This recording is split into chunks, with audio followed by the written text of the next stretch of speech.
5 affordable cars that look like luxury rides.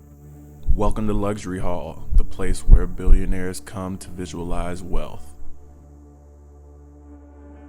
So there are many cars out there that continuously fool people into thinking they are very expensive to buy. But the truth is, a lot of those cars are actually pretty affordable. Today we'll show you 5 perfect examples just in case you're in the market for a new whip but you don't have Ferrari or Lambo money just quite yet. If this video gets 5,000 likes, we may consider creating a part 2. First car on the list is the Mercedes-Benz CLA 250. To most people, a Mercedes is a Mercedes, which is why many may think the CLA 250 is an expensive car to buy. That's not quite the case with this specific model. Consider it an entry-level Benz, a baby Benz if you will. The car's sole purpose was to target younger buyers while having a low enough price point to compete with low-class cars from other manufacturers. It actually is a pretty smart idea that a lot of luxury car brands are now implementing, hence this list. Get you in their ecosystem at a lower than usual price point, and next thing you know, you've upgraded into an actual C-Class.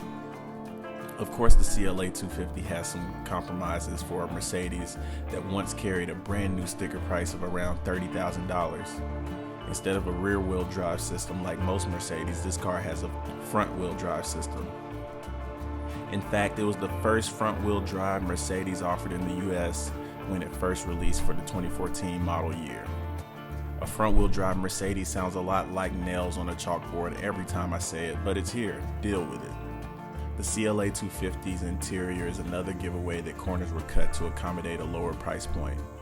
It doesn't look bad, it's just that the materials and refinement you normally find in a Mercedes aren't quite there, but that is expected.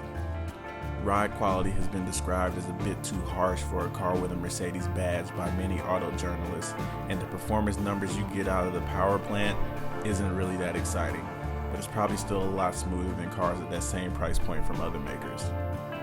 It's a 2-liter 4-cylinder turbo engine that produces 208 horsepower and 258 pound-feet of torque. Combine that power with the overall car weight of around 3,300 pounds, and a 0 to 60 mile-per-hour sprint happens in 6.5 seconds. The CLA 250 definitely is not a bad car to own. The exterior design and lines look absolutely stunning. It has the right touch of sportiness and looks much more expensive than what they sell it for. Gas mileage is a positive as well thanks to the 2-liter engine. 26 miles per gallon city and 38 miles per gallon highway, which is impressive for a car that's not a hybrid. It comes equipped with a dual clutch system, which is a big surprise for a car at this price point. You can easily find them used for around $11,000 and ones with lower miles for around $12,000. You'll end up with a relatively quick and efficient car with a premium badge. You won't get air suspension or massaging seats, but you still get the Mercedes badge that'll have many thinking you paid much more for the car. Second car is the Chrysler 300. While this car here won't trick any car enthusiasts into thinking it's more expensive than what it actually is, non-car people, however, might think so. The unmistakable front end sort of represents something it's not. Could it be a Rolls Royce? Could it be a Bentley? Maybe both? The Chrysler 300 has always sold very well over the years for a reason. By making this model look more high-end than what it really is. It's been able to survive in the market for as long as it has. It has been around since 2005, receiving an update in 2011, and now is only one out of 3 cars offered on the Chrysler website. First thing you notice about the 300 is that it's a big car. You can see it, you can definitely feel it when you're driving.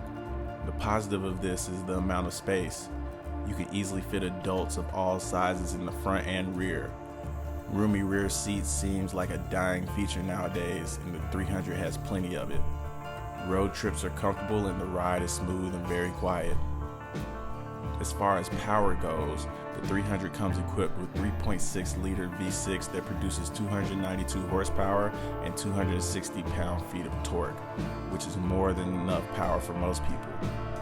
Sometimes you snag a steal and find a 300S or 300C that comes equipped with the more capable Hemi, a 5.7 liter V8 that produces 363 horsepower and 394 pound-feet of torque. Overall, if you're looking for a cheap way to get into luxury, the Chrysler 300 can be a good choice. It's packed with a ton of features you normally wouldn't get for the price. The muscular exterior design resembles an executive-level car if you debadge it. Reliability-wise, it could be better. 2015 models can be found for around $10,000 range. The third car on the list is the Genesis G70. It definitely looks much more expensive than what it goes for, even though the original retail price is not as low as our previous two cars. The Genesis badge alone fools just about anyone that it's some sort of exotic brand, and all the features that come equipped rival those found on more popular German luxury cars like the BMW 3 Series, Mercedes C-Class, and Audi A4. And unlike those cars, which are everywhere, the G70 probably attracts much more attention. They only offer 3 cars at this moment and no SUVs or trucks. The G70 is a beautiful car, and where you can really see its prestige is on the front end with that massive grille, very unique bumper design, and distinctive badge. The interior is equally as impressive. Quality materials used throughout and laid out nicely. As far as performance goes, you can get the G70 in 2 variants. A 2-liter turbo version that produces 252 horsepower and 260 pound-feet, or a 3.3-liter twin-turbo V6 that produces 365 horsepower and 376 pound-feet. It's the same one used in the Kia Stinger GT. Fun fact, the entire G70 uses the same platform as the Stinger, which is why looking at it from the side you can see some resemblance. The G70 just focuses a bit more on luxury, while the Stinger GT leans more towards sportiness. The G70 can be sporty as well, especially if you have one of the sport packages installed, which include Brembo brakes, a sportier exhaust, 19-inch wheels wrapped in Pilot Sport 4S Michelin tires, and even a traditional 6-speed manual transmission. Hyundai did a good move by separating Genesis as its own brand in 2015 because, let's be honest, badges matter to people more than they should. You can find a Genesis G70 for around $29,000, and while that may sound like a lot, on the road it can pass off for a car that is worth twice that price. Fourth cheap car on the list is the Maserati Ghibli. Now this one is a real shocker. We're talking about a car that has depreciated by more than 75% in just 2 to 3 years. That honestly has to be a record. And even though the Ghibli is considered an entry-level Maserati, it still has a starting price of around $71,000. And now you can find them for well under $20,000 secondhand. It's almost like owners are trying to give this car away.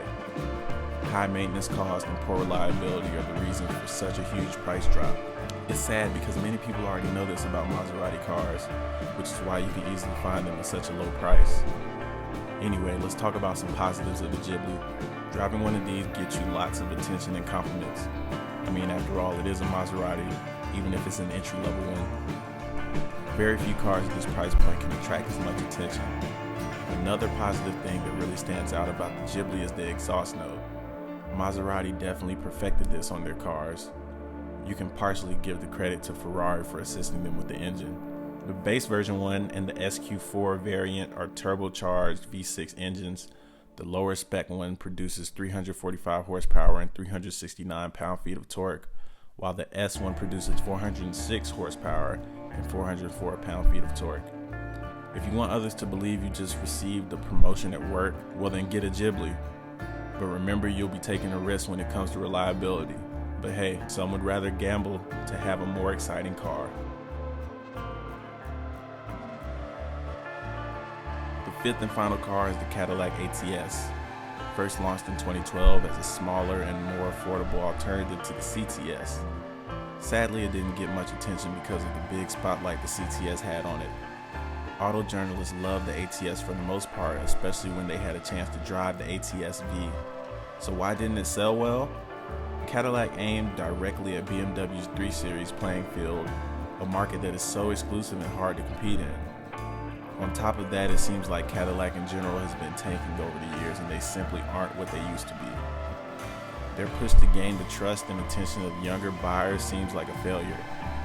Many still think Cadillac cars are only driven by older people. Reliability is also a concern.